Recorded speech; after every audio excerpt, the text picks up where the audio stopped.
নিজেকে নির্দোষ প্রমাণ করে বড় মা রৌদ্রের সঙ্গে বাড়ি চলে যাচ্ছে ময়না। হ্যাঁ বন্ধুরা, এমনটাই দেখা যাবে, তাই সম্পূর্ণ জানতে ভিডিওটিতে লাইক দিয়ে চ্যানেলটি সাবস্ক্রাইব করে দেখতে থাকুন।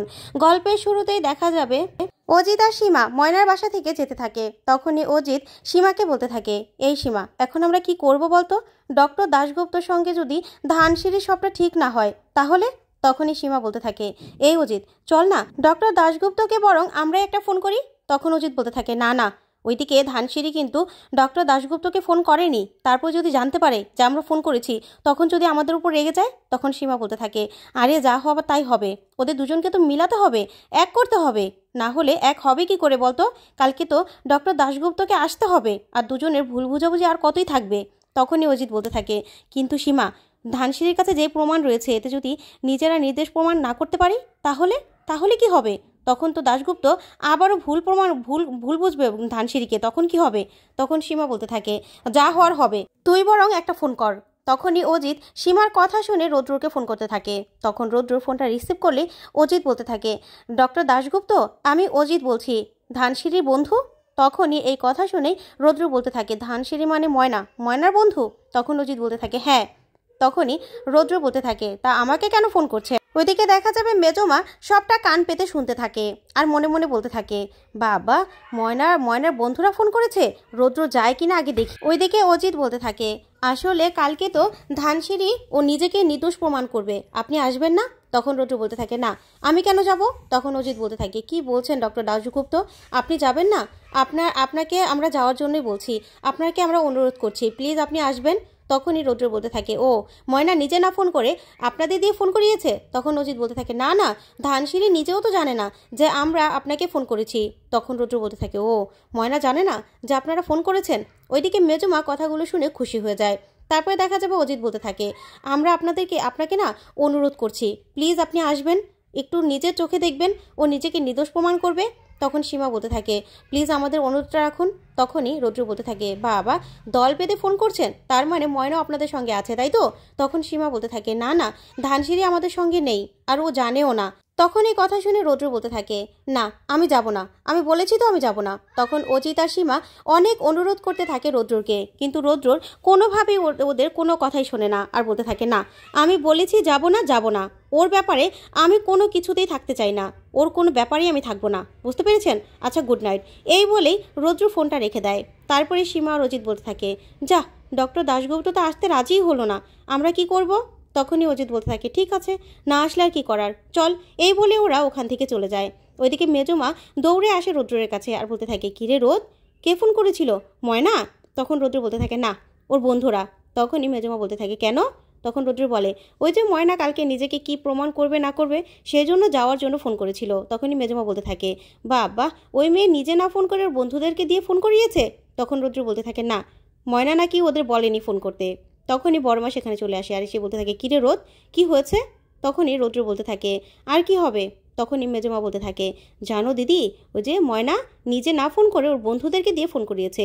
তখনই বড়মা বলতে থাকে, সেটা তো অনেক ভালো কথা, ওর বন্ধুরা ফোন করেছে নিশ্চয় ও বলাতেই।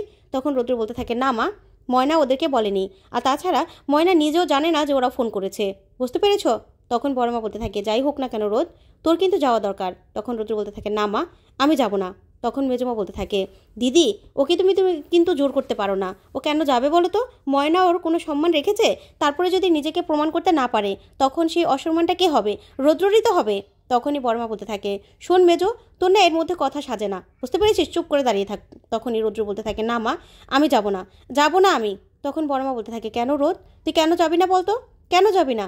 দেখ, ময়নার অভিমান হয়েছে, আর অভিমান হওয়াটা কি ভুল বলতো?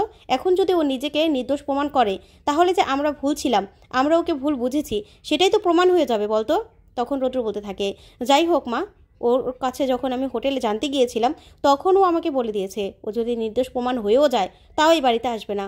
তখন এই কথাতে বড় মা খুব কষ্ট পায়, আর মেজমা বলতে থাকে, ও মা, রৌদ্রর ময়না এই কথা বলেছে?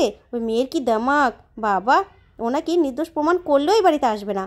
তখন রৌদ্র বলতে থাকে, হ্যাঁ, ও বলেছে যে বাড়িতে ওকে কেউ বিশ্বাস করে না, সেই বাড়িতে ও আসবে না। তখন বড় মা বলতে থাকে, ঠিকই তো বলেছে, ওকে তো আমাদের বিশ্বাস করা উচিত ছিল, কিন্তু আমরা তো বিশ্বাস করিনি, ময়নার অভিমান হয়েছে। আর তাছাড়া ও আগে নিজেকে নির্দোষ প্রমাণ করুক, তারপরে ও আসবে না আসবে না সেটা ওর ব্যাপার, ওর সিদ্ধান্ত। সেটা নিয়ে আমি কোনো কিছু বলবো না, তবে তোর যাওয়া উচিত রোদ। তখন রুদ্র বলতে থাকে, না মা আমি যাব না, আমি বলেছি তো আমি যাব না। তখনই বড় মা বলতে থাকে, কেন, তোর দায়িত্ব তুই পালন করবি না? আর তাছাড়া একটি সম্পর্কে ঠিক করতে গেলে দুজনের মধ্যে একজনকে তো এগিয়ে আসতে হয়, তুই না হয়ে এগিয়ে গেলি। তখন রুদ্র বলতে থাকে, মা আমি তো গিয়েছিলাম, কিন্তু ময়না তো আমার সঙ্গে কথা বলতে রাজি হলো না, আর আমার সঙ্গে কিছুই বললো না মা। তখন বড় মা বলতে থাকে, সেটা ময়নার ব্যাপার, কিন্তু তুই আমাকে নিয়ে কালকে যাবি, আমি বলে দিলাম তুই যাবি রৌদ্রর। তখন রৌদ্র বলে, না মা আমি যাব না। এই বলে রৌদ্রর উপরে চলে যায়। তখনই বড় মাকে মেজমা বলতে থাকে, দিদি তোমার যাওয়া একদম উচিত হবে না, বুঝতে পেরেছ?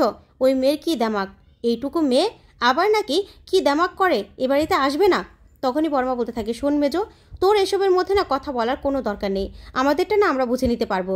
এই বলে বড় মা চলে যায়। তখনই মেজমা গুঞ্জাকে ফোন করে, গুঞ্জাকে ফোন করে বলতে থাকে, হ্যাঁ গো গুঞ্জা, জানো রুদ্র তো ওখানে যেতে রাজিই হচ্ছে না। তখনই গুঞ্জা বলতে থাকে, শোনো আন্টি, আমি না এমনিতেই নিজের টেনশনে খুব ঘেটে আছি, এখন না এসব কথা বলো না। তখন মেজমা বলতে থাকে, কেন গুঞ্জা, আমি এত ভালো একটা খবর তোমাকে বলার জন্য ফোন করলাম, আর তুমি এরকম করছো? তখনই গুঞ্জা বলতে থাকে, দেখো এমনিতে আমার ভাই খুব টেনশনে আছে, ময়না কি প্রমাণ করবে না করবে সেটা আমি জানি না। তখন মেজমা বলতে থাকে, কেন এত টেনশনের কি আছে গুঞ্জা, ময়না তো নাকি প্রমাণ জোগাড় করতে পারেই নি, তুমি তো নাকি প্ল্যান করেছো তাই না? তখন গুঞ্জা বলতে থাকে, হ্যাঁ প্ল্যানটা একটা করেই রেখেছি, তবে ও মনে হচ্ছে না কোনো প্রমাণ জোগাড় করতে পেরেছে, ও নিজেকে নির্দোষ প্রমাণ করতে পারবে না, বুঝতে পেরেছো? আর রৌদ্রর সেখানে যাবে না তো? তখন মেজমা বলতে থাকে, না রোদ তো একদম নাই করে দিয়েছে, ও যাবে না, ওখানে একদম যাবে না। তখনই গুঞ্জা খুশি হয়ে যায়, বলতে থাকে, হ্যাঁ তাহলে তো খুব ভালোই করেছে, রৌদ্রের ওখানে যাওয়ার কোনো দরকার নেই। তখনই মেজমা বলতে থাকে, রৌদ্র না গেলে কি হবে, ওই যে দিদি যাবে, যদি আবার ওই মেয়েকে বুঝিয়ে শুনিয়ে এই বাড়িতে নিয়ে আসে। তখনই গুঞ্জা বলতে থাকে, আগে তো নিজেকে নির্দোষ প্রমাণ করুক, আমার তো মনে হচ্ছে সেটাই পারবে না। এই বলেই দুজন খুশি হয়ে যায়। ওইদিকে দেখা যাবে রৌদ্রর রাতভর চিন্তা করতে থাকে আর ময়নার কথাই ভাবতে থাকে। তখনই ময়নার সঙ্গে অভিমান করে একা একাই বলতে থাকে, না আমি যাব না, আমি যাব না, আমি কেন যাব? ময়না তো আমাকে দূরে সরিয়ে দিয়েছে, ময়নার জীবনে সবার মতো আমিও এক, আমি তো পার্সোনাল কেউ হতে পারিনি, তাহলে আমি কেন যাব? যাব না, আমি যাব না, কিছুতেই যাব না। এই বলেই রৌদ্রর খুব কষ্ট পেতে থাকে। তারপরে দেখা যাবে সকাল হলে রৌদ্র ছুটে আসে আর বলতে থাকে, মা মা। তখনই মেজমা বলতে থাকে, ও মা রৌদ্রর দিদিকে কেন খুঁজছিস, তুই জানিস না তোর মা যখন বলেছে যে কলেজে যাবে, তাহলে তোর মাকে কি কেউ আটকে রাখতে পারবে? তোর বাবা তো না করেছিল, কিন্তু তোর মা কি শুনেছে, কলেজ চলে গেছে। তখনই রৌদ্র বলতে থাকে, ও মা চলে গেল? এই বলে রৌদ্র বেরিয়ে চলে যায়। তখনই মেজমা বলতে থাকে, আমি জানি রৌদ্র ঠিক কলেজে যাচ্ছে, কালকে রাতে কি বড় বড় কথা, আর এখন ঠিক চলে গেল, কি যে হবে কে জানে, ওই মেয়েটাকে নাকি জানি আবার এই বাড়িতেই নিয়ে আসবে কে জানে। ওইদিকে দেখা যাবে বড় মা গিয়ে দাঁড়ায়। তখনই ময়নার বাবা বড় মাকে দেখে চমকে যায়। ওইদিকে অয়নরা ভয় পেতে থাকে আর অয়ন বলতে থাকে, ধানসিঁড়ি কি প্রমাণ করতে পারবে নিজেকে? তখন বিকাশ বলতে থাকে, দেখ না প্ল্যান তো একটা রেডি আছে। তখনই বড় মাকে দেখে ছুটে যায় ময়না, আর প্রণাম করলে বড় মা ময়নাকে জড়িয়ে ধরে। তখনই ময়না বলতে থাকে, বড় মা তুমি একা এসো, আর কেউ আসে নাই? তখনই বড় মা বলতে থাকে, না না ময়না, আর কে আসবে? তুই রোদের কথা বলছিস তাই তো? তোর বন্ধুরা যখন ফোন করেছে তখনও তোর রোদ আসবে না বলে দিয়েছে, তুই একটা ফোন কর না মা, আমার ফোন থেকে ফোন কর। তখন ময়না বলতে থাকে, না তোমারও তো আমি ফোন করি নাই, তুমিও তো আইসো, তাইলে হ্যাঁও তো আইতে পারতো, হ্যাঁ আওয়ার ইচ্ছা থাকলে হ্যাঁ নিজে থেকেই আইব। তখনই সেখানে রৌদ্র চলে আসে, এসে বলতে থাকে, হ্যাঁ আমি আসলে তো আবার আমাকে ফোন করলে তো তোমার মহাভারত অশুদ্ধ হয়ে যাবে তাই না? তখন ময়না বলতে থাকে, আমি ফোন করিনি, তাও তো এসেছেন, তাহলে মহাভারত কি অশুদ্ধ হয়েছে? তখন রৌদ্র বলতে থাকে, আমি তোমার জন্য আসিনি ময়না, আমি মায়ের জন্য এসেছি, মায়ের যদি শরীরটা আবার খারাপ হয়। তখন এই কথা শুনেই ময়না খুব কষ্ট পেতে থাকে। তো বন্ধুরা, এবার কি ময়না পারবে নিজেকে নির্দোষ প্রমাণ করে বাড়ি ফিরে যেতে? তোমাদের কি মনে হয় অবশ্যই কমেন্ট করে জানাতে ভুলবে না। আর পরবর্তী আপডেট পেতে অবশ্যই চ্যানেলটি সাবস্ক্রাইব করে পাশে থাকা ছোট্ট বেল বাটনটি ক্লিক করে রাখবে। ধন্যবাদ।